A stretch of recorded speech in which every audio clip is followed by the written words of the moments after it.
mendengarkan firman Tuhan. Ibadah kita pada malam hari ini akan diawali dengan doa. Doa buka, kami mohon kesediaan dari Kak Vera Manalu. Kemudian kita akan mendengarkan kesaksian yang akan dibawakan oleh saudara kita, Bapak Smith Tombeng, dari Bahrain, Saudi Arabia. Selamat malam, Pak Smith Tombeng. Terima kasih sudah bergabung bersama.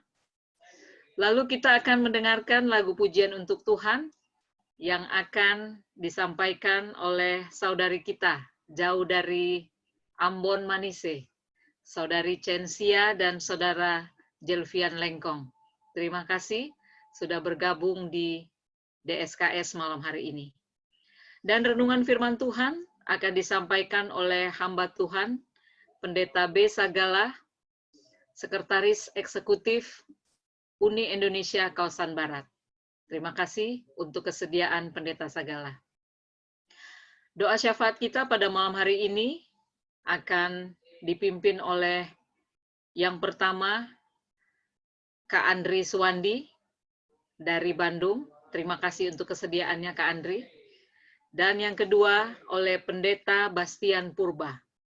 Dan doa tutup ibadah akan dipimpin oleh pembicara kita, Pendeta B. Sagala.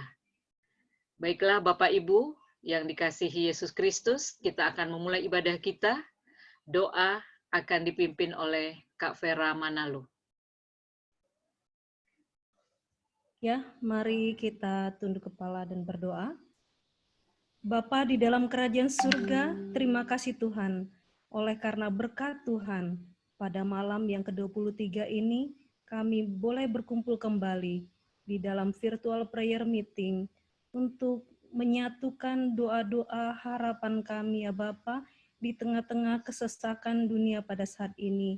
Engkau mengetahui begitu merebaknya wabah COVID, tetapi kami percaya dan kami selalu berteriak kepada Tuhan, tolonglah kami ya Bapa. Banyak sekali dosa dan kesalahan kami yang kami sengaja maupun tidak sengaja. Tuhan, pada saat ini kami ingin introspeksi diri. Tuhan, bantulah kami, berikanlah Roh Kudus Tuhan, agar kami boleh memperbarui hidup kami dari hari ke hari, lebih dekat kepada Tuhan, dan kami boleh melakukan apa yang Tuhan kehendaki untuk kami lakukan.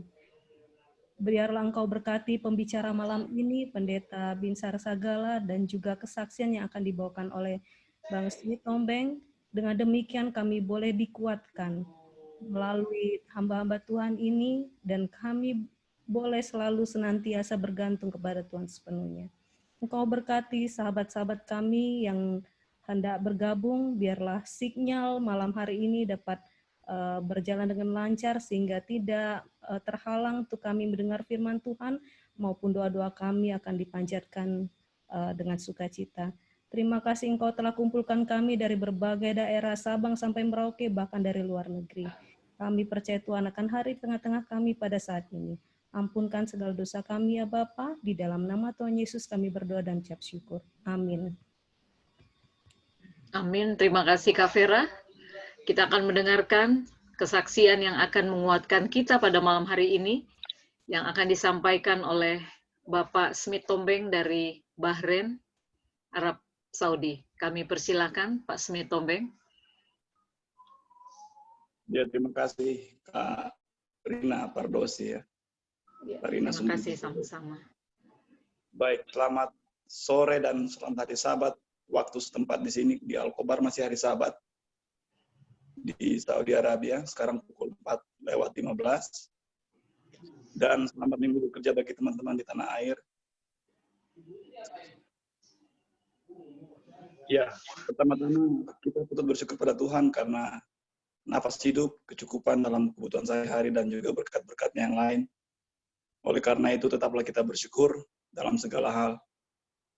Terima kasih kepada ipar atau adik ipar saya, inang bawa saya yang saya panggil dengan kasih, Nyonya Nabi Tupul Manalu, dan juga tim program 100 Hari Berdoa, Kak Rina dan teman-teman yang telah mengajak saya untuk bergabung sejak beberapa hari yang lalu dan juga memberikan kesaksian pada hari ini. Bagian kedua mungkin perkenalan, karena meski ada beberapa teman-teman yang saya kenal di sini, namun ada juga yang saya belum kenal. Jadi izinkan saya berkenalan dengan sahabat semuanya. Nama saya Smith Tombeng, menikah dengan Betty Napitupulu, dan kami dikaruniai dengan 3 orang anak. Saya dan istri memiliki beberapa kesamaan. Kami sama-sama dilahirkan sebagai anak pendeta. Ayah kami memang sudah berteman sejak di UNAI dulu, zaman masih tahun 65-an itu. Kami sama-sama adalah alumnus Akprat UNAI Bandung. Dia setahun lebih tua dari saya, lebih duluan tamat dari saya. Dan kami menikah setelah 6 tahun berpacaran. Bagian berikutnya adalah kesaksian hidup. Saya beri judul mengalahkan kekhawatiran yang secara tidak terduga, rupanya sama dengan topik kita hari ini. Topik utama kita hari ini mengenai kekhawatiran. Dan ayat yang saya sebutkan tadi dalam Tesalonika adalah merupakan dasar atau jawaban atau mungkin cara mengalahkan kekhawatiran tersebut. 1 Tesalonika 5 ayat 18, mengucap syukurlah dalam segala hal, sebab itulah yang dikehendaki Allah dalam kehidupan kita, Yesus Kristus bagi kamu. Coba kita bayangkan mungkin secara sederhana. Bayangkan ada sebuah jeruk nipis. Jeruk nipis yang sering dipakai di dapur oleh para ibu. Berwarna hijau agak kekuningan. Lalu kita mengambil pisau dan membelahnya menjadi 2 bagian. Kemudian kita pegang salah satu bagiannya. Kedua ujungnya kita pegang dan kita peras. Sampai airnya mengalir, menetes mengujur. Apa kira-kira yang akan kita rasakan kira-kira saat ini? Apa kira-kira, Karina? Air liurnya mengalir. Karena apa kira-kira? Karena asam, bukan? Asam. Ya, setiap keputusannya membuat kita akan menelan ludah. Dan kalau kita punya imajinasi yang sangat kuat, maka saat ini sedang menelan ludah atau menelan air liur kita sendiri. Saking asamnya, betul. Padahal sebenarnya jeruknya nggak ada, kan? Kita hanya membayangkan saja. Tapi rasa asamnya terasa hingga kita harus menelan ludah. Demikian pula dengan tubuh kita saat ini. Dirancang untuk merespon apa yang kita bayangkan. Jadi apa yang kita pikirkan, itu bisa menjadi kenyataan. Meskipun mungkin tidak semuanya. Sehingga, jika kita sedang menghadapi sebuah masalah, lalu kita berpikir yang aneh-aneh, maka yang akan terjadi adalah tubuh kita akan drop, kita akan sakit, dan bahkan mungkin mengalami depresi. Padahal semua kekhawatiran itu belum tentu akan berlaku semuanya. Kita sebenarnya sedang meneteskan jeruk nipis dalam kehidupan kita. Dan semakin banyak menetes, semakin berat masalah itu kita rasakan. Kuncinya ada dalam pikiran kita. Dan jika air liur saja bisa dipancing hanya dengan memikirkan sebuah jeruk, maka sebetulnya masalahnya pun kita bisa atasi dengan pola pikir yang benar, yaitu mengucap syukurlah dalam segala hal. Sebab itulah yang Tuhan kehendaki dalam kehidupan kita. Secara ringkas, kehidupan pribadi saya, khususnya dalam hal karir dan pekerjaan saya, adalah sebagai berikut. 25 tahun bekerja setelah tamat dari UNAI. 5 kali pindah perusahaan, ya bisa terbilang loyal untuk sebuah pengalaman kerja. Saya telah bekerja di hampir kurang lebih 17 negara dengan total 16 tahun bekerja sebagai pekerja asing. 14 tahun pertama saya bekerja sebagai perawat industri atau occupational health nurse, termasuk 2,5 tahun sebagai perawat di kamar bedah di RS Advent Bandung. Sisanya 11 tahun terakhir saya bertugas sebagai occupational health and safety advisor atau K3 untuk industri pengeboran minyak dan gas lepas pantai. Puji Tuhan saya sempat dibiayai perusahaan untuk studi pendidikan K3 di Inggris selama 4 tahun sambil bekerja. Dan saya diwisuda pada tahun 2016 yang lalu. Dan saat ini sedang melanjutkan studi K3 saya untuk tingkat S2 di salah satu university di Scotland, Inggris sambil bekerja. Sejak tahun lalu, bulan November, saya dipindah tugaskan dari proyek kami di Jepang ke kantor pusat di Saudi Arabia. Dan saat ini saya tinggal di Bahrain. Bahrain dan Saudi adalah dua negara yang berbeda, bertetangga seperti Singapura dan Malaysia. Saya bekerja di Al-Khobar, Saudi Arabia, dan sedang dalam proses merelokasi atau memindahkan keluarga saya untuk menyusul ke tempat ini setelah anak-anak ujian selesai. Untuk informasi, tidak ada gereja di sini, di Saudi Arabia, dan hanya ada satu gereja kita di Bahrain, dan itu pun hanya meminjam gedung gereja Katolik atau katedral. Jadi hari-harinya kami beribadah secara pribadi atau individu di Saudi Arabia. Seharusnya secara manusia dengan pendidikan, pengalaman, skill, dan juga kemampuan yang saya miliki, saya seharusnya nggak perlu khawatir, bukan? Saya nggak perlu khawatir soal beban kerja, soal melamar pekerjaan, soal peluang kerja, lowongan kerja, komunikasi, dan sebagainya, interview, dan sebagainya. Saya seharusnya nggak perlu khawatir soal hal itu. Namun kenyataannya, kekhawatiran itu selalu saja menghantui saya.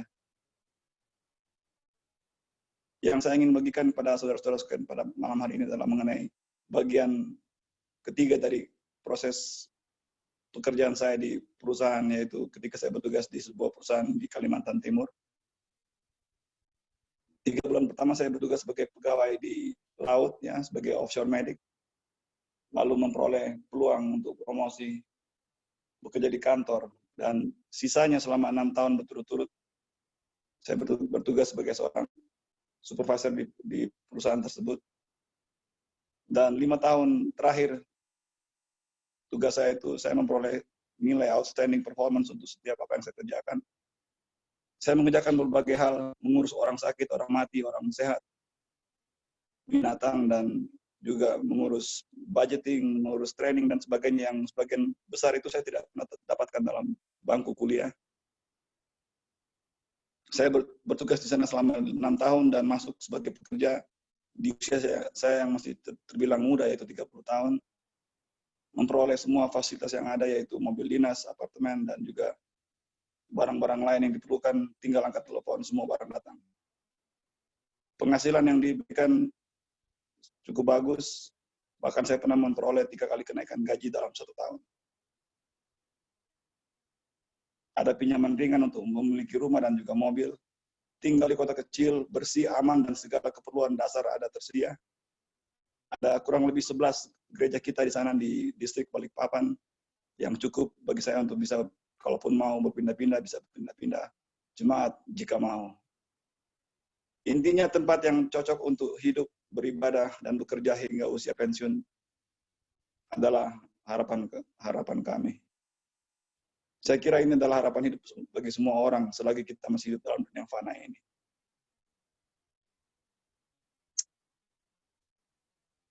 Namun ternyata rancangan Tuhan bukanlah rancangan kita manusia. Jalanku bukanlah jalanmu. Demikianlah firman Tuhan dalam Yesaya pasal 55 ayat 8. 1 bulan menjelang perayaan 6 tahun saya merayakan masa bakti saya di perusahaan tersebut, yaitu kurang lebih tahun 2009. Saya mendapat surat pemutusan hubungan kerja atau PHK melalui proses perjanjian kerja bersama. Karena saya dinilai telah melanggar salah satu peraturan pokok perusahaan. Perjanjian bersama itu artinya tidak mengikuti aturan tentang PHK sebagaimana biasanya dalam hal pesangon. Karena saya masih diberikan pesangon layaknya pegawai yang pensiun dini dengan masa kerja 14 tahun kerja. Saya sebenarnya belum layak menerima pesangon tersebut. Lagi-lagi secara manusia seharusnya saya bersyukur karena meski di PHK masih diberikan pesangon 26 kali gaji bersih yang nilainya cukup besar bahkan untuk saat ini. Namun asam jeruk nipis tadi, ya, asam jeruk nipis PHK itu tidak mampu saya kalahkan hari itu juga. Gantinya saya malah dirawat di rumah sakit selama 1 minggu. Dan bahkan di hari pertama saya harus masuk ke ICU untuk memantau saya punya fungsi jantung. Secara psikologis saya merasa malu bertemu orang lain, bahkan malu bertemu dengan istri saya sendiri. Saya khawatir soal masa depan saya. Saya khawatir soal masa depan keluarga saya. Istri tidak bekerja, tidak punya STR sebagai perawat yang diperlukan saat itu. Anak-anak masih kecil, tinggal di kota dengan biaya hidup yang termahal ketiga di Indonesia saat itu, setelah Riau dan juga Papua. Rumah belum selesai dibangun, tidak punya pekerjaan, dan sebagainya. Serangan juru nipis kekhawatiran berikutnya adalah setelah 8 bulan saya mencoba bertahan dengan sisa pesangon yang saya miliki, mencoba membuat sebuah proyek, akhirnya uang pesangon saya habis. Namun ayat kita sore hari ini sangat menunggukan saya dan saudara-saudara sekalian saya yakin ya. Mazmur 53, 55, 23, serahkanlah kekhawatiranmu kepada Tuhan, maka Ia akan memelihara engkau. Tidak untuk selama-lamanya dibiarkannya orang benar itu goyah. Setelah 8 tahun menganggur, saya ditawari pekerjaan sebagai perawat senior oleh dokter yang merupakan mantan pimpinan saya di Chevron untuk bekerja di sebuah proyek di British Petroleum LNG Tangguh, Papua. Saya terima tawaran tersebut dan berangkat ke Papua minggu berikutnya dengan jadwal kerja 4 minggu libur, 4 minggu kerja. Serangan juru nipis kekhawatiran berikutnya terjadi 2 minggu setelah saya bekerja di sana. Setelah salah seorang dokter rekan kerja saya mempertanyakan mengapa penghasilan saya sebagai perawat lebih tinggi dari dia sebagai seorang dokter.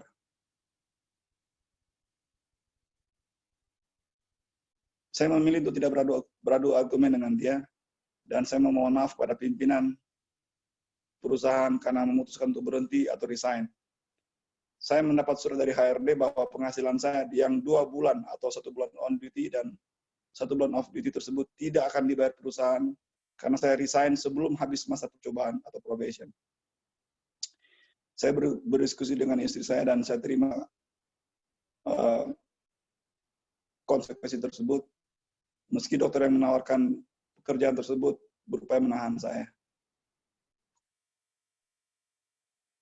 Rasa asam jeruk nipis tersebut sangat berat rasanya untuk lambung saya yang kurang lebih 9 bulan tidak punya penghasilan, tidak berdaya sebagai pekerja, tidak berharga sebagai seorang suami ataupun ayah dan juga sebagai seorang laki-laki. Di sore menjelang malam hari itu, di hari terakhir saya di proyek tersebut di Papua, sambil menunggu jemputan speedboat menuju airport, pikiran saya yang kalut dan penuh kekhawatiran itu, saya gantikan dengan pemikiran yang hal-hal yang positif yang saya miliki saat itu untuk saya gantikan dengan hal yang positif, sambil berdoa dan bersyukur kepada Tuhan, karena saya merasa masih muda, saya masih sehat, masih memiliki dukungan keluarga dan sahabat, dan saya yakin dengan attitude yang saya miliki, skill yang saya miliki, pengetahuan dan juga pengalaman yang saya miliki, saya mampu memperoleh pekerjaan yang baru. Dan saat itu juga, salah satu doa atau mujizat pribadi saya yang dijawab Tuhan segera adalah hal itu terjadi pada hari itu juga. Rekan saya yang berada di Thailand saat itu menelepon saya dan meminta saya mengirimkan CV dan menawarkan pekerjaan. 1 minggu berikutnya saya sudah bergabung dengan perusahaan tersebut hingga sekarang ini. Penghasilan saya 10 kali lipat daripada sebelumnya yang tidak pernah saya rasakan ketika mereka mengatakan saya tidak boleh menerima gaji selama 1 bulan tersebut. Banyak berkat yang saya alami hingga kini melalui pekerjaan yang saya terima saat ini. Kesimpulannya, asam itu tetap akan kita rasakan sebagai beban kita dalam dunia ini. Cara melawannya, ikuti rancangan Tuhan. Ikuti proposal yang Tuhan rancang untuk hidup kita. Jangan paksakan proposal kita kepada Tuhan. Karena mungkin saya mungkin bisa aja melawan, bertahan ketika saya dihadapkan pada 2 masalah yang saya hadapi tadi. Dengan jalur hukum yang ada. Namun saya menerima semua konsekuensi yang ada, dan saya yakin itu adalah proposal Tuhan dalam kehidupan saya. Karena proposal Tuhan sesuai dengan firman-Nya, aku ini mengetahui rancangan Tuhan apa yang ada pada aku mengenai kamu, demikianlah firman Tuhan, yaitu rancangan damai sejahtera dan bukan rancangan kecelakaan. Tuhan juga punya proposal yang lain mengenai hidup kita. Serahkanlah khawatirmu kepada Tuhan, maka Ia akan memelihara engkau. tidak untuk selama-lamanya dibiarkannya orang benar itu goyah. Jadi Tuhan izinkan asam kekotoran itu untuk kita diuji, menguji iman kita, mengasah pola pikir kita, dan juga mempersiapkan kita untuk ujian-ujian hidup yang lebih berat lainnya di masa yang akan datang. Namun yang pasti adalah Tuhan telah menyiapkan penawar bagi asam tersebut, yaitu firman Tuhan. Filipi 4 ayat 6, janganlah hendaknya kamu khawatir tentang apapun juga, tapi nyatakanlah dalam segala hal keinginanmu kepada Tuhan dalam doa dan permohonan dengan ucapan syukur. Demikian yang bisa saya bagikan saat ini, semoga bermanfaat dan juga menguatkan iman kita. Amin. Amin. Terima kasih Pak Smith Tombeng untuk kesaksiannya, luar biasa. Kami doakan semoga Bapak tetap sehat di dalam pekerjaan, dalam pelayanan, untuk menjadi berkat bagi umat-umat Tuhan. Bapak, Ibu, Saudara yang dikasihi Tuhan, selanjutnya kita akan mendengarkan sebuah lagu pujian untuk Tuhan yang akan mengangkat hati kita padanya, yang akan disampaikan oleh sahabat-sahabat kita dari Ambon. Kami persilahkan kepada Saudari Censia dan Saudara Jelvian Lengkong.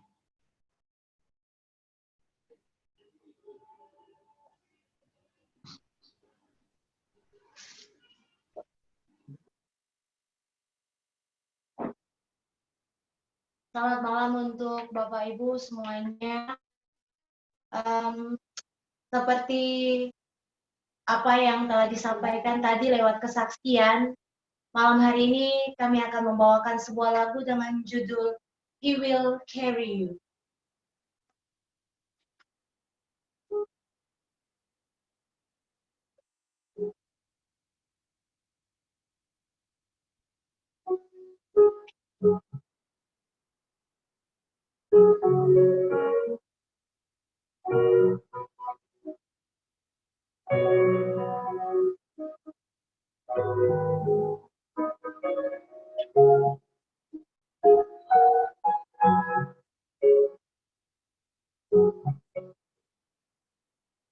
There is no problem today God cannot solve it.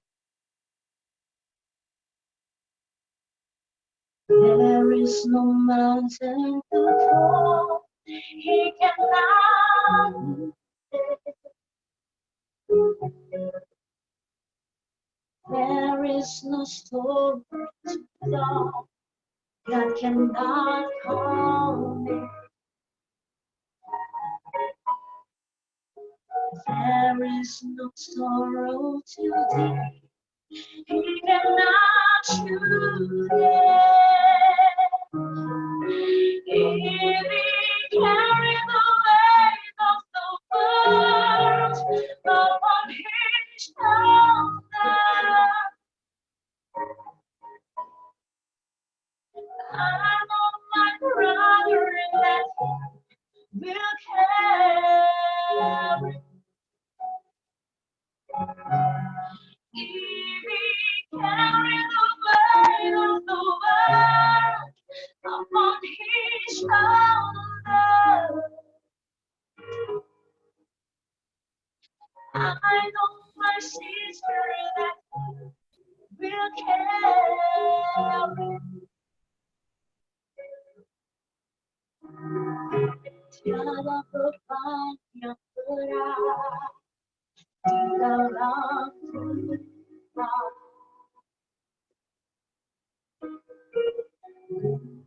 Yang sangat tinggi di halaman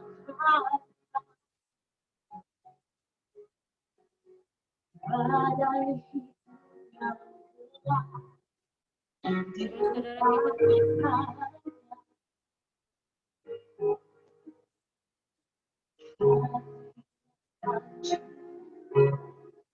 Dihidupkannya kami yang sanggup untuk mengatur isi dunia.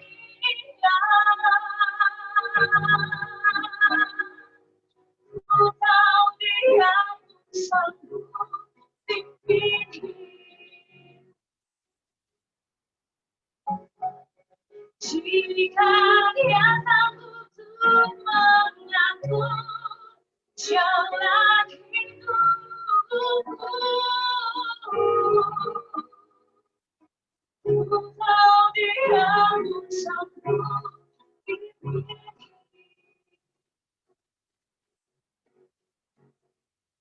He said,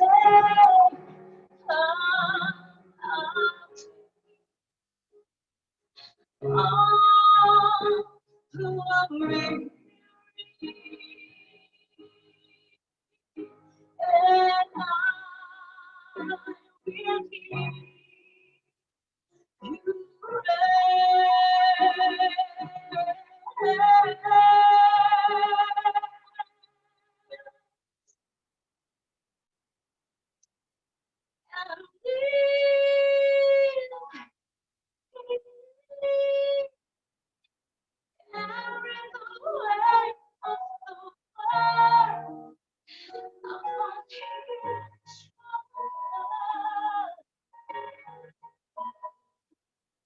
I know my brother that he will care.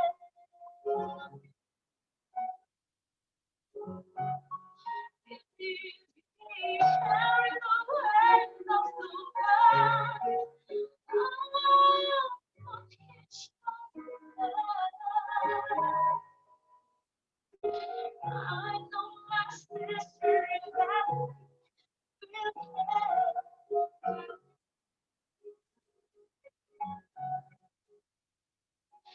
I know my brother and I know my sister that Jesus.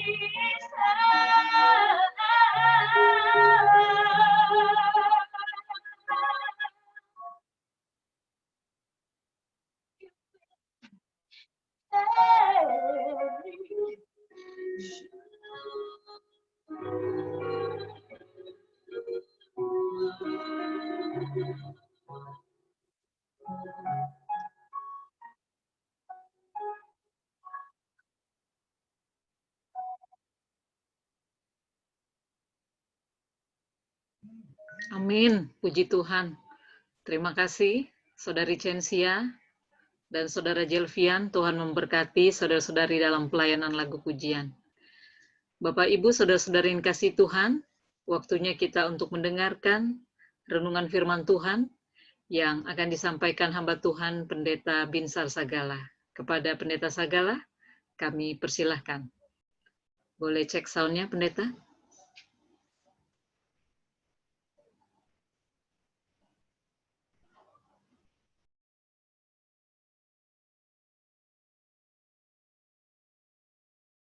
Oke, selamat malam. Apakah suara saya bisa didengar? Oke, terima kasih. Pertama-tama kita panjatkan syukur kepada Tuhan oleh karena pada malam hari ini program untuk 100 hari berdoa untuk daerah Sumatera kawasan Selatan yang telah diprogram oleh bidang pemuda Advent, saya bersyukur dan merupakan satu penghargaan bagi saya diberikan kesempatan untuk menyampaikan firman Tuhan pada malam hari ini. Dan terima kasih untuk Rina Pardosi yang sudah mengundang saya untuk menyampaikan firman pada malam hari ini, tepatnya di hari ke-23 dalam 100 hari berdoa, 18 April 2020. Dan terima kasih untuk kesaksian yang luar biasa dari Bapak Smith Tombeng dari Amerika, dan juga untuk lagu pujian yang luar biasa. Bagaimana Tuhan akan selalu memimpin dan menuntun segala perjalanan kehidupan kita. Sekalipun ada rasa asam, tetapi Tuhan tidak pernah meninggalkan kita. Sekali lagi, terima kasih untuk kesaksian dan juga untuk lagu pujian. Di dalam 100 hari berdoa ini, tentunya tema kita adalah sudah dibuat yaitu berseru kepada Yesus dalam waktu kesesakan. Dan malam hari ini merupakan suatu topik ditopang oleh firman. Sebagai ayatnya, tadi Bapak Tombeng sudah bacakan dalam Mazmur 55 ayat 23. Saya akan bacakan ulang. Serahkanlah kekuatirmu kepada Tuhan, maka Ia akan memelihara engkau. Tidak untuk selama-lamanya dibiarkannya orang benar itu goyah. Kita tunduk kepala sejenak, berdoa. Bapa dalam surga, hamba-Mu akan menyampaikan firman, Tuhanlah yang berbicara.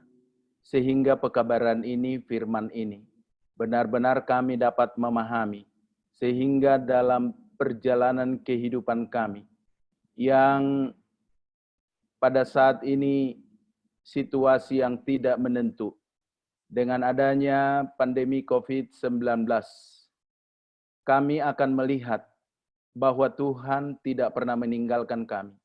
Tuhan akan tetap bersama dengan kami, dengan mengenal Allah, mengenal firman yang dapat menopang kehidupan kami. Terima kasih Bapa, hadirlah bersama dengan kami dengan kuasa Roh Kudus-Mu, dimanapun kami berada, lewat Zoom online ibadah ini. Dalam nama Yesus kami berdoa. Amin. Pernahkah Anda berjalan di sebuah terowongan? Atau pernahkah Anda memasuki sebuah gua? Mungkin khususnya bagi orang-orang muda yang suka berpetualang, pasti akan pernah berjalan, bahkan kita semuanya memasuki sebuah terowongan ataupun gua.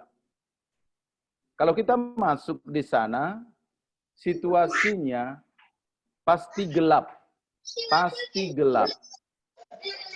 Tapi, bila mana ada cahaya yang masuk, segelap apapun itu, kegelapan itu akan hilang. Begitulah perjalanan di dalam kehidupan kita, di dalam dunia yang penuh dengan kegelapan ini, kita tidak perlu takut kalau kita memiliki cahaya, cahaya kebenaran firman. Itu akan membawa perjalanan hidup kita itu akan terang. Kegelapan dunia yang kita jalani itu akan terusir. Itu sebabnya pada malam hari ini, judul ditopang oleh firman. Dalam firman Tuhan, pada mulanya adalah firman, firman itu bersama-sama dengan Allah, firman itu adalah Allah. Jadi, kehidupan kita ditopang oleh Allah. Yang menjadi pertanyaan, seberapa kenalkah kita kepada Allah? Seberapa dekatkah hubungan kita dengan Allah? Seberapa seringkah kita memiliki komunikasi dengan Allah? Siapakah Allah itu?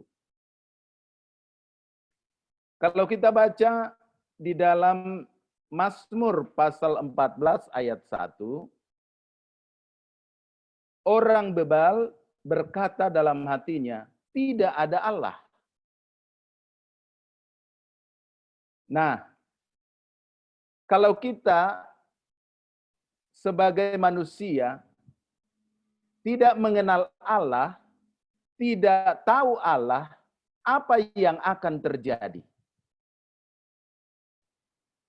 Bagaimana seandainya kita tidak beriman kepada Allah? Sebaliknya kita akan menerima teori evolusi yang menolak Allah, yang menyatakan Allah itu tidak ada. Itu sebabnya tidak menerima bahwa Allah itu yang menjadikan langit bumi dengan berfirman. Lalu evolusi mengajarkan bahwa dunia ini bahkan semuanya adalah berproses. Dari hal yang kecil, yang tadinya tidak sempurna, bertahun-tahun, beribu-ribu tahun, sehingga akan berubah menjadi sempurna. Artinya tidak menerima Allah. Jadi bagi orang yang ateis, mereka itu tidak tahu Allah. Mereka itu tidak percaya Allah. Ada satu perdebatan atau pernyataan debat publik dari seorang ahli biologi di Universitas Cornell, namanya adalah William Provin. Dalam debat publiknya, dia katakan bahwa jika Anda adalah seorang pendukung setia daripada teori Darwin, maka Anda akan menyadari bahwa tidak ada kehidupan setelah kematian. Tidak ada dasar fundamental dari etika. Tidak ada tujuan akhir dari keberadaan kita sekarang. Dan tidak ada kehendak bebas. Artinya kalau kita tidak mengenal Allah, maka kehidupan kita akan menjadi kosong. Jadi kita akan berpikir hidup ini hanyalah untuk sekarang. Kalau kita sudah mati, tidak ada lagi. Tapi bagi kita yang mengenal Allah dan mendapatkan cercah terang dari Alkitab, yaitu firman Allah, kehidupan kita ini bukanlah menjadi kehidupan yang hampa dan kosong. Kenapa? Karena kita mengenal Allah. Allah kita itu luar biasa. Dia maha kuasa. Dia menjadikan dunia ini hanya berfirman, semuanya bisa jadi. Siapa Allah yang bisa melakukan seperti itu? Inilah keuntungannya kalau kita mengenal Allah. Daripada memegang ketidakpercayaan yang suram, tidak mengenal Allah, lalu marilah kita membuka hati pikiran kita untuk beriman kepada Allah. Karena dengan beriman kepada Allah, itulah firman yang menopang kehidupan kita. Karena semua isi daripada Alkitab ini adalah Allah, kewenangan, dan otoritasnya. Coba kita bayangkan dengan adanya Allah, kita manusia yang berdosa, kita mengerti bagaimana kasih Allah. Dia menyerahkan anaknya, mati di kayu salib, lalu keselamatan diberikan kepada kita. Dengan inilah kita bisa mengerti bagaimana jaminan kehidupan kekekalan, bukan hanya untuk jaminan kehidupan sekarang. Inilah hal yang luar biasa. Sehingga di dalam Yohanes pasal 8 ayat 12, jelas Yesus berkatakan, "Akulah terang dunia. Siapa saja yang mengikuti aku, ia tidak akan berjalan di dalam kegelapan, melainkan ia akan mempunyai terang kehidupan." Tadi saya sudah katakan, pasti kita pernah berjalan di satu terowongan. Terowongan itu pasti gelap. Tapi bila mana ada satu cercah cahaya masuk, kegelapan itu akan terusir. Inilah firman itu akan menopang kehidupan kita. Itulah pentingnya kita mengenal siapakah Allah itu. Siapakah firman itu. Makanya dalam Yohanes 8 ayat 12, Yesus katakan, "Akulah terang dunia. Siapa saja yang mengikut aku, ia tidak akan berjalan di dalam kegelapan, melainkan ia akan mempunyai terang kehidupan." Jadi di dalam perjalanan kehidupan dunia yang penuh dengan kegelapan, persoalan kehidupan kita, mungkin kita kurang makanan, bahkan dengan pandemi COVID ini kita merasa takut, khawatir, bagaimana, dan lain sebagainya. Nah, yang penting, mari kita mengenal Allah itu lebih dekat. Ya. Itulah yang menjadi terang penopang di dalam kehidupan kita. Saya mau bawakan juga bagaimana Yesus ini sangat peduli dengan kehidupan kita. Ya. Jadi dalam Roma pasal 10 ayat 17, itulah pentingnya kita akan belajar firman Tuhan. Supaya kita ini benar-benar beriman kepada Allah. Ya. Di dalam Roma pasal 10 ayat 17 dikatakan, jadi iman timbul dari pendengaran, dan pendengaran oleh firman Kristus. Nah, bagi orang-orang muda, dan bahkan kita sekarang, diingatkan supaya kita itu beriman kepada Kristus. Iman itu timbul oleh pendengaran kepada firman Tuhan. Makanya mari kita lebih banyak membaca firman Tuhan, supaya kita kenal siapakah firman itu, siapakah Allah itu, bagaimana kewenangannya, bagaimana otoritasnya yang luar biasa. Kalau hanya kita baca di dalam Kejadian 1 ayat 1, kita akan kagum. Pada mulanya Allah menjadikan langit dan bumi. Allah lah yang menjadikan segalanya. Oleh sebab itu, saya bawa kita kepada satu peristiwa pada waktu Yesus bersama dengan murid-muridnya. Mereka itu sedang mengadakan perjalanan. Ini boleh kita baca di dalam Markus pasal yang ke-11. Markus 11 ayat 20 sampai 24. Saya akan bacakan secara perlahan. Pagi-pagi ketika Yesus dan murid-muridnya lewat, mereka melihat pohon ara tadi sudah kering sampai ke akar-akarnya. Maka teringatlah Petrus akan apa yang telah terjadi. Lalu ia berkata kepada Yesus, "Rabi, lihatlah pohon ara yang kau kutuki itu sudah kering." Yesus menjawab mereka, "Percayalah kepada Allah. Aku berkata kepadamu, sesungguhnya barang siapa berkata kepada gunung itu, beranjaklah dan tercampaklah ke dalam laut, asal tidak bimbang hatinya, tetapi percaya bahwa apa yang dikatanya itu akan terjadi, maka hal itu akan terjadi baginya." Ayat 24. Karena itu aku berkata kepadamu, apa saja yang kamu minta dan doakan, percayalah bahwa kamu telah menerimanya, maka hal itu akan diberikan kepadamu. Saudara, berbicara dengan pohon ara yang sudah dikutuk, kering sampai akarnya, Petrus berkata bahwa tidak akan ada lagi hasilnya. Ya. Tapi Yesus memberikan satu pernyataan. Ini sudah sering kita dengarkan. Ya. Bila kamu percaya, gunung itu akan bisa berpindah ke tengah laut. Itu salah satu hal yang tidak mungkin.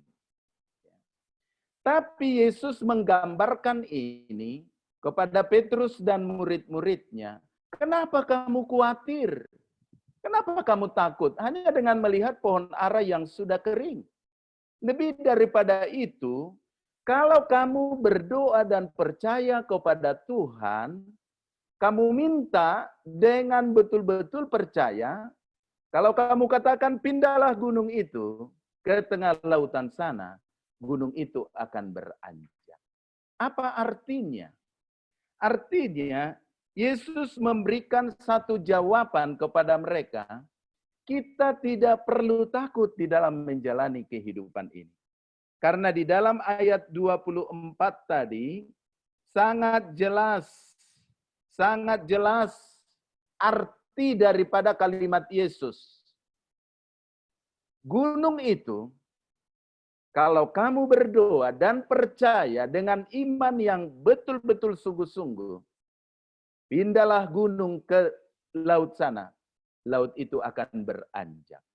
Ayat 24 dikatakan, apa saja yang kamu minta dan doakan, percayalah bahwa kamu telah menerimanya, maka itu akan diberikan kepadamu.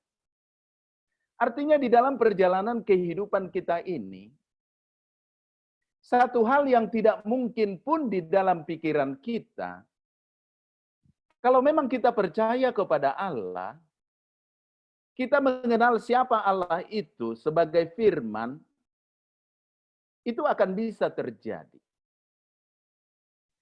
Kita mungkin memiliki satu persoalan yang kita pikir bagaimana untuk menyelesaikan ini. Itu adalah gambaran gunung. Gunung yang besar. Yang tidak mungkin akan pindah beranjak dari tempatnya ke laut. Tetapi Yesus mengajarkan apapun kebutuhanmu, persoalan apapun yang kamu hadapi, sebesar apapun bagaikan seperti gunung yang tinggi itu pun, persoalan yang ada di dalam kehidupanmu. Asal kamu datang kepada Tuhan, asal kamu percaya kepada Tuhan, tidak ada yang tidak mungkin bagi Allah. Amin, saudaraku.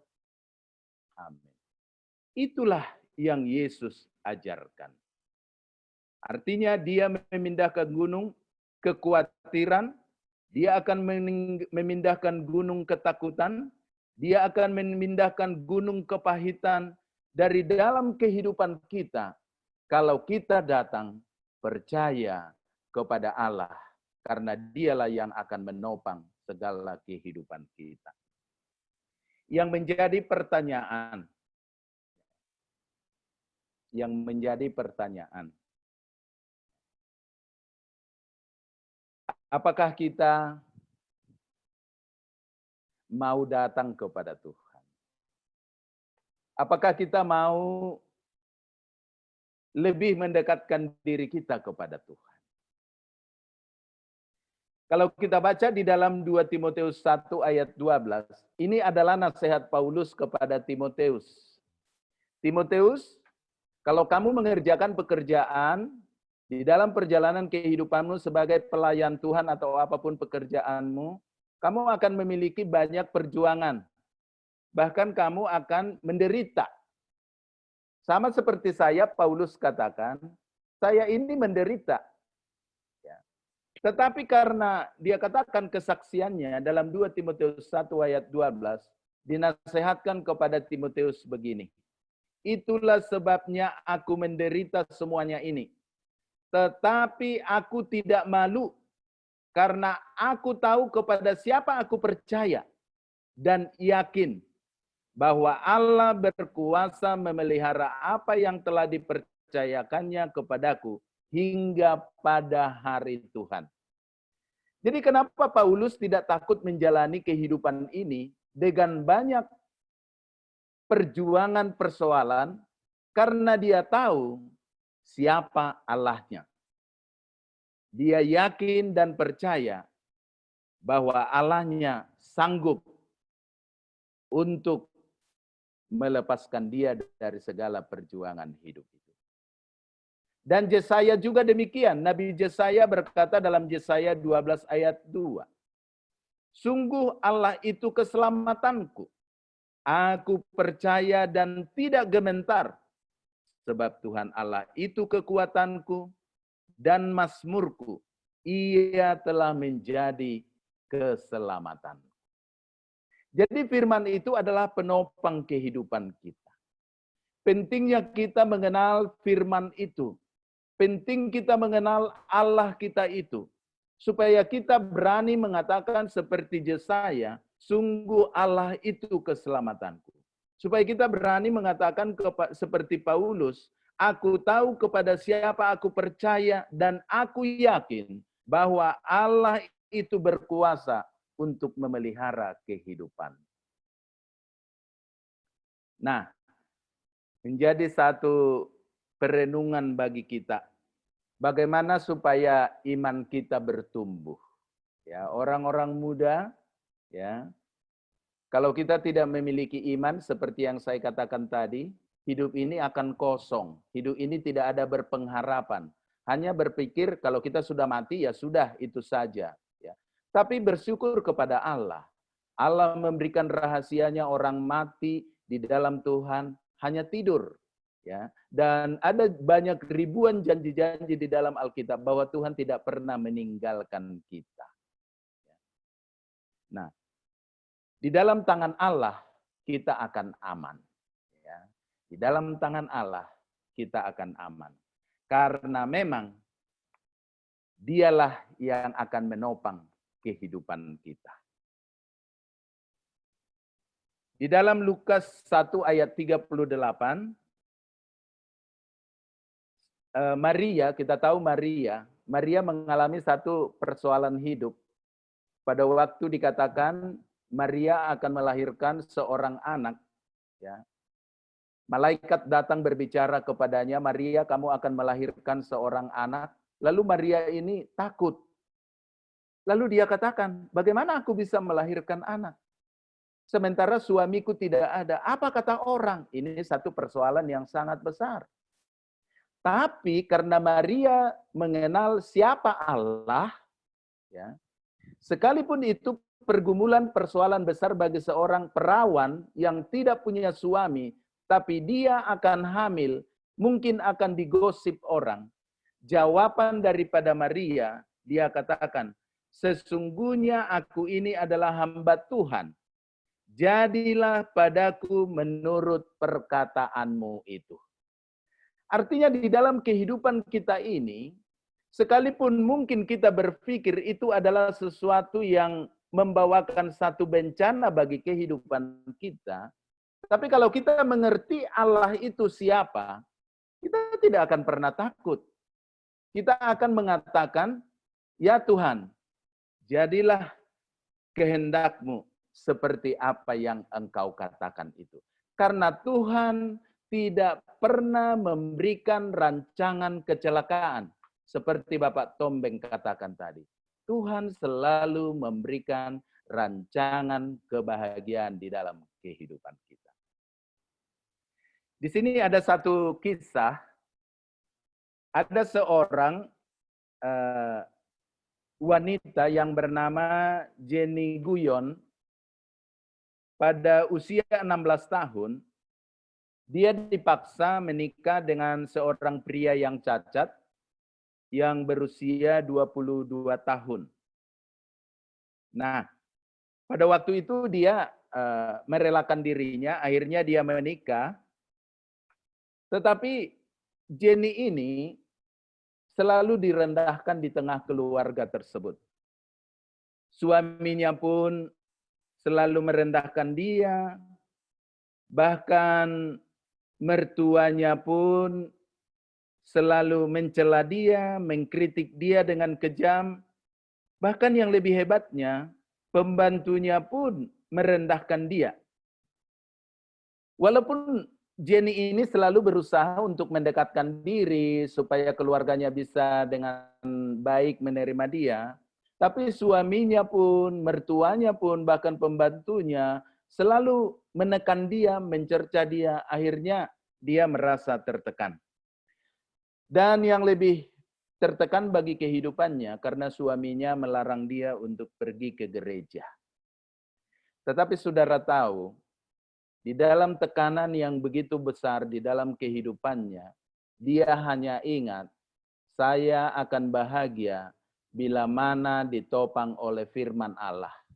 Saya akan bahagia bila mana saya dibantu oleh Allah. Karena Allah lah yang paling hebat, yang mengerti kehidupannya. Saudara tahu apa yang dia lakukan? Dia katakan dia beribadah secara tersembunyi-sembunyi, lalu dia mencari Allah melalui membaca Alkitab, dan di saat yang sama dia belajar di bawah keadaan yang sangat suram sekali. Dengan itu dikatakan, akhirnya dia merasakan aman di tengah-tengah tekanan yang begitu hebat. Dia merasa aman. Dan bahkan dia menuliskan sebuah buku yang berjudul Experiencing the Death of Jesus Christ. Mengalami kedekatan yang dalam dengan Yesus Kristus. Jadi di saat penderitaan itu datang, pergumulan itu ada, dia datang kepada Tuhan. Disitulah dia merasakan bagaimana hubungan kedekatannya dengan Allah. lalu Allah pun memberikan kebahagiaan baginya.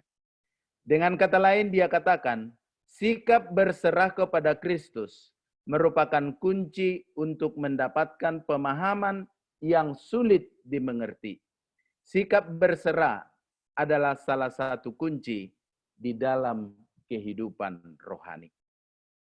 Bagaimana kita sebagai umat-umat Tuhan, bagaimana kita sebagai orang-orang muda di dalam situasi sekarang ini, apa yang kita lakukan?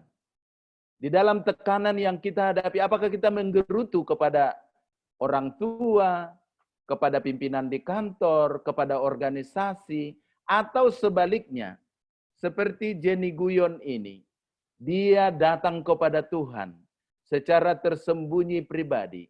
Dia membaca firman Tuhan. Dia semakin mengenal siapa Allah itu. Dan dengan dia kenal siapa Allah itu, Allah yang maha kuasa, Allah yang ajaib, yang dapat menopang kehidupannya. Sekalipun di dalam tekanan-tekanan hidup yang sulit, dia mengalami kebahagiaan. Karena Yesus bersama dengan dia. Oleh sebab itu, sekali lagi, bila mana kita berjalan di dalam terowongan yang gelap, bila mana kita berjalan di dalam gua yang gelap, seketika ada seberkas cahaya masuk terang, kegelapan itu akan terusir. Ini akan kita bisa dapatkan kalau kita lebih banyak membaca firman Tuhan. Karena firman Tuhan ini adalah menyatakan Allah sendiri di dalam kehidupan kita. Saya akan membacakan kutipan yang ditulis oleh Ellen G. White. Dan ini merupakan suatu kutipan penutup di dalam firman Tuhan malam hari ini. Berseru kepada Yesus dalam waktu kesesakan, ditopang oleh firman Allah. Ellen G. White dalam surat 66, 26 Juni 1901, alinea 29. Ini ada di dalam kita punya bacaan yang dikirim dari General Conference. Saya akan bacakan. Apa dikatakan oleh Ellen G. White kepada rekan-rekan kerjanya? Rekan-rekan sepekerjaanku, jangan engkau patah semangat. Tuhan sedang membuktikan imanmu. Orang-orang Kristen selalu memiliki seorang penolong di dalam Tuhan. Ketika engkau harus berhenti sejenak dalam upaya-upaya yang sungguh-sungguh, karena engkau tidak dapat memperoleh pertolongan yang dibutuhkan. Serahkan kekhawatiranmu kepada Tuhan. Yakinlah ketika engkau menyerahkannya, dengan kepastian bahwa Ia yang berjanji adalah setia. Apa dan bagaimana Tuhan menolong, kita tidak tahu. Tetapi yang kita tahu, Tuhan tidak pernah mengecewakan orang-orang yang menaruh kepercayaannya kepada kita. Ketika Ia telah membuktikan pengerja-pengerjanya, Ia akan membawa mereka maju seperti emas yang telah dimurnikan di dalam api.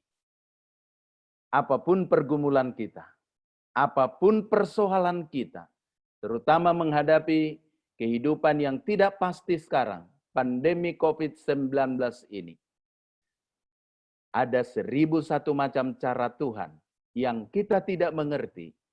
Tinggal bagaimanakah kita menyerahkan diri kita kepada Allah. Lewat firman, itulah Yesus sendiri yang dapat menopang kehidupan kita untuk mengangkat semua beban, sehingga kita akan berbahagia di dalam Tuhan untuk hidup sekarang. Dan kalau Tuhan datang, kita semuanya masuk surga. Firman ini saya bawakan di dalam nama Yesus. Tuhan memberkati kita. Amin. Amin. Terima kasih Pendeta Sagala untuk pekabaran yang luar biasa yang boleh menguatkan kita semua pada malam hari ini. Amin. Bapak, Ibu, Saudara yang dikasihi Tuhan, selanjutnya kita akan bersama-sama menaikkan doa syafaat yang akan dipimpin oleh dua saudara kita. Yang pertama adalah Kak Andri Suwandi akan mendoakan fokus 100 hari berdoa. dan dilanjutkan oleh Pendeta Bastian Purba akan mendoakan usulan-usulan doa. Marilah kita bersama-sama mengambil sikap kita untuk berdoa, untuk menaikkan permohonan kita kepada Tuhan. Kak Andre, boleh tes mic-nya? Oke, selamat malam. Kita akan berdoa. Sama-sama kita tundukkan kepala dimanapun kita berada. Mari kita sama-sama berdoa. Maha besar, Tuhan Allah Bapa kami yang bertata dalam kerajaan surga. Kami mengucap syukur berterima kasih pada kesempatan yang indah ini, di mana Kau telah mengutus hamba-hamba Tuhan, mengutus orang-orang muda, mengutus kita semua untuk dapat hadir pada saat ini, di mana kami juga bersama-sama telah mendengarkan berkat-berkat firman Tuhan yang sudah disampaikan oleh Pendeta Sagala. Bapa kami dalam surga, pada kesempatan ini, walaupun kami tidak dapat bersatu, bergabung bersama-sama, tetapi kami masih bisa menikmati suasana yang begitu indah di dalam nama Tuhan ini, ya Bapa. Pada kesempatan yang indah ini, kami berdoa khususnya bagi seluruh tenaga-tenaga kesehatan, tenaga-tenaga medis, dimanapun mereka berada, dimanapun mereka menunaikan tugas yang mulia, ya Bapa. Kami yakin percaya, Engkau pasti akan memberikan kesehatan bagi mereka. Engkau akan menjaga seluruh para medis, baik dokter, perawat, dan seluruh staf-staf di rumah sakit untuk diberikan kekuatan sehingga mereka akan terhindar dan atau terkontaminasi oleh virus COVID-19. Juga kami berdoa ya Bapak bagi seluruh dunia di mana rumah-rumah tangga mereka masing-masing dalam dalam segala aktivitas dalam perekonomian mereka ya Bapak. Dalam kegiatan-kegiatan sehingga mereka tidak merasakan bahwa COVID ini selalu memberikan yang tidak baik dalam kehidupannya. Tapi kami yakin percaya mereka akan selalu melaksanakan tugas yang mulia sehingga mereka masih dalam keadaan aman, tidak terganggu oleh keadaan pada saat ini. Juga berdoa bagi organisasi kami ya Bapak, baik dari tingkat GC, divisi, tingkat uni, sampai ke tingkat conference, daerah, dan seluruh jemaat-jemaat yang ada di dunia ini ya Bapak.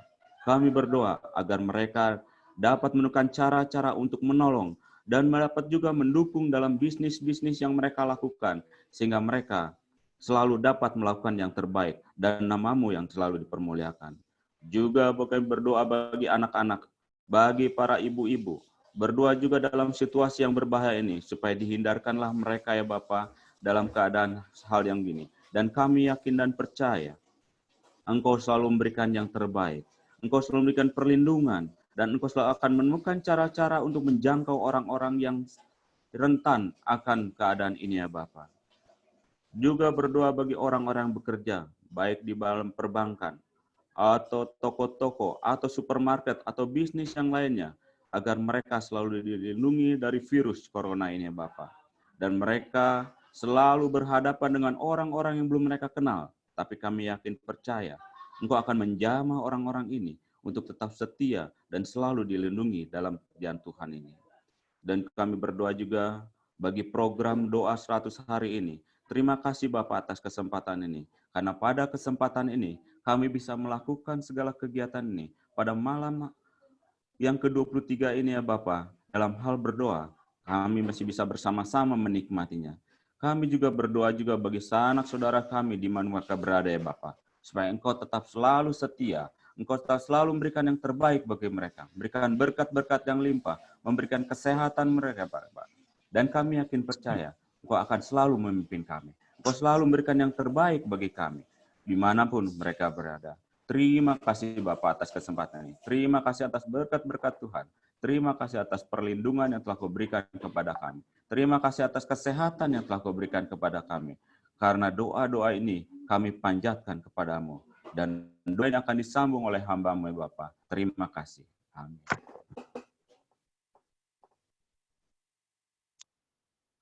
Menyambung doa saudara kami Malam ini kami datang ke tahta kasih karunia Tuhan. Dengan hati yang remuk, tersungkur di hadapan-Mu Tuhan. Menyatakan ketidakberdayaan kami.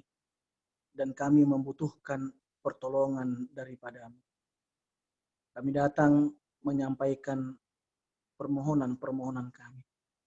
Dengarlah seruan minta tolong kami Tuhan. Kami berdoa untuk kesembuhan saudara-saudara kami yang sedang sakit.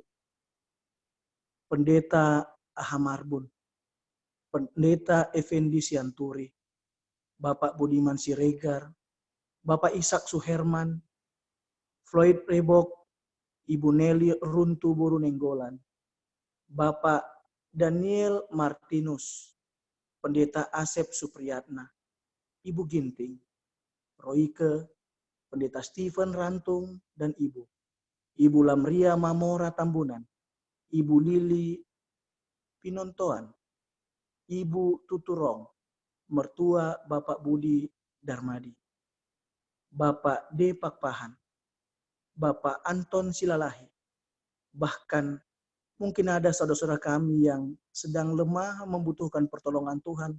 Kami tidak sebutkan namanya dalam doa pada saat ini. Tuhan, kami memohon dengan sungguh-sungguh. Biarlah mereka boleh disembuhkan. Di dalam nama Yesus yang penuh kuasa itu, mereka akan menerima keajaiban kesembuhan dalam tubuh mereka yang lemah, yang begitu membutuhkan pertolongan Tuhan saat ini. Kami berdoa untuk para cancer survivor juga, Ibu Meina Fernandes Borumanurung, saudara kami Albert Timotius Molana, Ibu Betty Pintoko, Ibu Tiomsi Gultom, Ibu Dewi Ginting. Tuhan, sempurnakan kesehatan mereka, berikan kekuatan kepada mereka, dan biarlah Engkau pertambahkan sukacita kepada mereka. Mereka bisa lewati hari-hari dengan baik. Kami percaya hari-hari depan mereka juga akan Tuhan berikan rancangan damai sejahtera. Kami menaikkan doa syukur kami atas jawaban doa yang Tuhan sudah berikan dalam doa-doa kami. Doa syukur atas kesembuhan Pendeta Jackson Panjaitan, Pendeta Jackie Runtu, Pendeta Michael Palar, Pendeta Muda Tawaris Laia, Bapak Wilven Nadeak dan Ibu, Bapak Hotlian Pardede, Leandro Canavaro, anak dari Bapak Simbol Banjarnahor. Bersyukur kami sebab operasinya lancar. Dan kami juga bersyukur atas kesembuhan Bapak Omer Simbolon.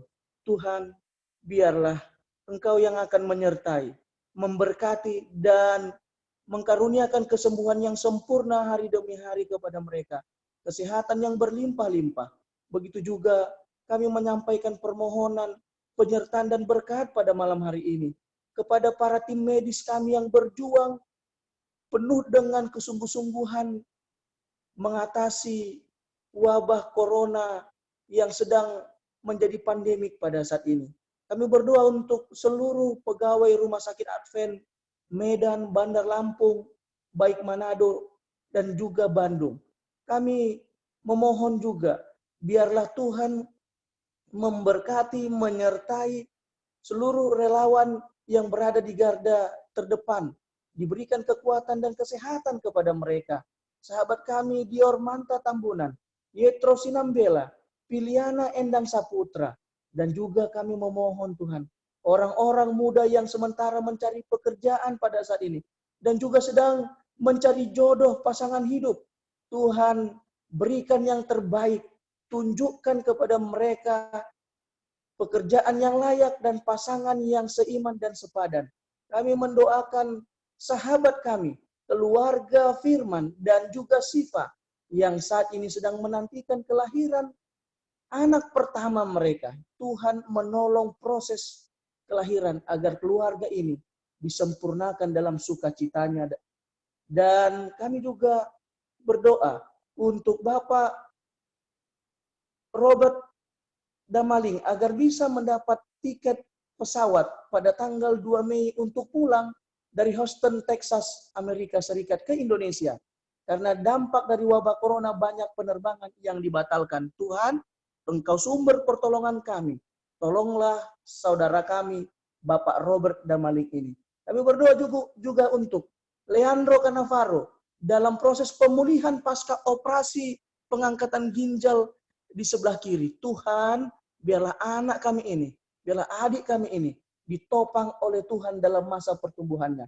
Kami juga memohon kasih karunia Tuhan untuk Ibu Fitri yang sedang hamil dan juga mengidap hemofilia, jemaat tambang besi. Tuhan, berikan yang terbaik. Tolong ibu ini, biarlah dia akan memperoleh kekuatan daripada Tuhan. Banyak hal yang mau kami mohonkan kepada Tuhan. Tetapi Engkau Allah Maha mengetahui apa yang terbaik bagi kami. Sebab itu kami datang kepadamu, berserah sungguh-sungguh. Biarlah kehendak Tuhan yang jadi kepada kami. Inilah doa-doa kami Tuhan. Jawablah sesuai dengan kehendak-Mu. Jawablah sesuai dengan kekayaan kasih karunia Tuhan yang berlimpah-limpah itu. Kami siap menerima semua berkat-berkat-Mu dengan ucapan syukur yang berlimpah-limpah. Sebab kami berdoa di dalam nama Yesus, Tuhan dan Juru Selamat kami. Amin.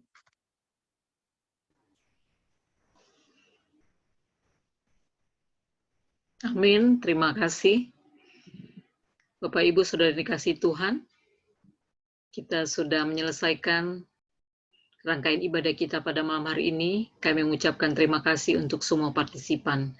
Dan sebagai doa tutup dari ibadah kita akan berdoa sejenak dipimpin oleh pembicara kita, Pendeta Sagala. Mari Pendeta Sagala. Apakah suara saya bisa didengar? Oke, mari kita berdoa.